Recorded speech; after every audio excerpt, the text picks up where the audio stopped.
Então, nessa ação penal 504.65.12.94, continuidade do depoimento do Dr. Tarso Fernando Hart Genro, a defesa do senhor Luiz Inácio fez uma ponderação. O defensor tem alguma questão também? Eu queria só complementar a questão de ordem levantada, é que Vossa Excelência está fazendo uma inquirição da testemunha sobre pontos que não foram objeto de inquirição anterior. Quer dizer, são pontos novos, e aí a defesa não tem como realizar o contraditório em cima disto, porque você está fazendo perguntas inteiramente novas, que não foram objeto de perguntas nem da acusação e nem da defesa. Então, era essa questão que eu queria levantar. Então, Vossa Excelência coloca um problema que foge do contraditório. Certo. Excelência, doutor Cristiano, se importa a minha opinião, eu não me importo nada de responder e respondo com prazer essas perguntas, embora não tenham relação com o processo. Eu agradeço a sua colocação, Dr. Tarso Genro. Em verdade, o juízo tem essas questões como relevantes e de necessário esclarecimento para poder entender a relação não só do Partido dos Trabalhadores, mas também do próprio ex-presidente em relação a subordinados, já que há uma afirmação na acusação de que ele teria algum envolvimento nesse esquema criminoso da Petrobras. Daí a razão das minhas perguntas. Mas eu caminho para o encerramento. Esses agentes do Partido dos Trabalhadores que foram responsabilizados na ação penal 470, por crime de corrupção, de lavagem, houve alguma providência dentro do Partido dos Trabalhadores para que eles recebessem alguma sanção moral, política, expulsão, ou algum procedimento de apuração de responsabilidades?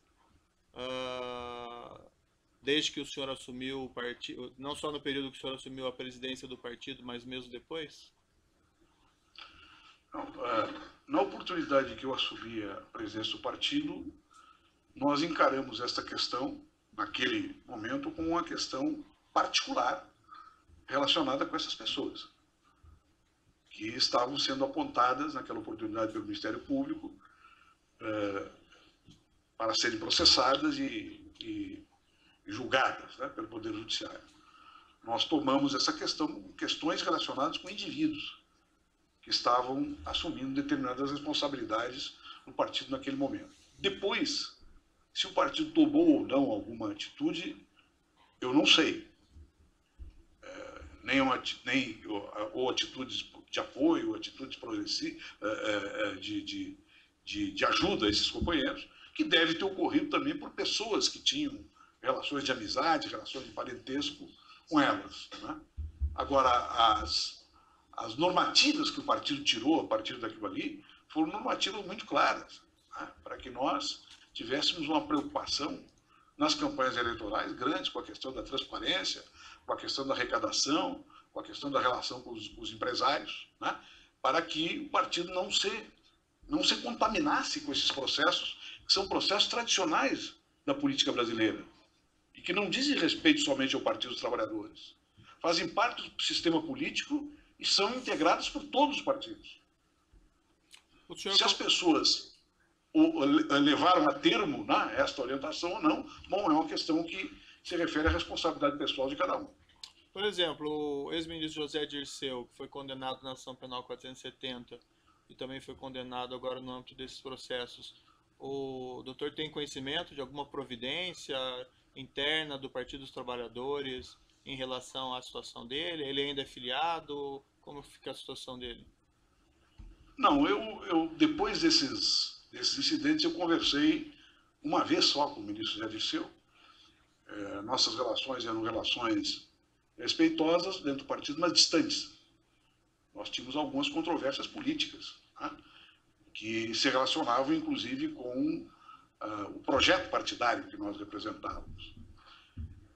E depois desse segundo processo, nunca mais falei com o José Dirceu. Em relação ao primeiro processo, na minha opinião, ele foi condenado sem provas. Esse segundo processo eu não conheço.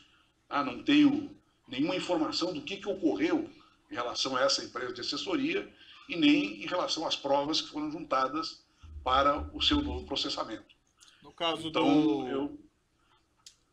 do senhor Delúbio Soares, que foi condenado na ação penal 470 O senhor sabe se o partido tomou alguma providência em relação a ele, se expulsou ele, ou se ele ainda é filiado?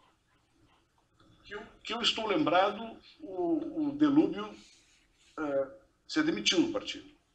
Ele pediu o cancelamento da sua inscrição. É isso que eu estou lembrado. Que havia um movimento, um debate sobre isso no partido, sobre qual a conduta que o partido teria em relação a ele, e ele pediu a desfiliação. Ele não se filiou novamente depois? Perdão? Ele não se refiliou ao partido? Não sei, excelência. Não tenho essa informação. Então, nessa defesa que o senhor fala de refundação, renovação, haveria alguma espécie de reconhecimento desses ilícitos ou providências, ou isso não se insere dentro da proposta?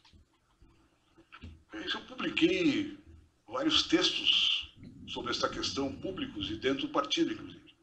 A minha visão sobre isso é que o partido deve fazer um profundo exame, sem se transformar numa delegacia de polícia, um profundo exame das condições programáticas e das relações políticas que permitiram, que induziram e que ocasionaram essas deformidades políticas do partido. E esta seria uma prestação de contas que o partido faria à sociedade a partir dessa visão de refundação. Eu acho que quando se fala em autocrítica, se tem uma visão um pouco deformada, como se isso aí fosse uma penitência. Não se trata disso. Nós vivemos no Estado de Direito, as instituições têm que funcionar para fazer as suas investigações, julgar conforme a lei, né, e aplicar as consequências em cada pessoa que é responsabilizada e que tem os seus fatos delituosos eventualmente provados. Ao partido compete verificar o que determinou que essas deformidades tradicionais da política brasileira chegassem ao nosso partido, que era uma coisa que era muito preciosa, né, no próprio projeto de fundação do Partido dos Trabalhadores. Esta é a visão que a refundação tem.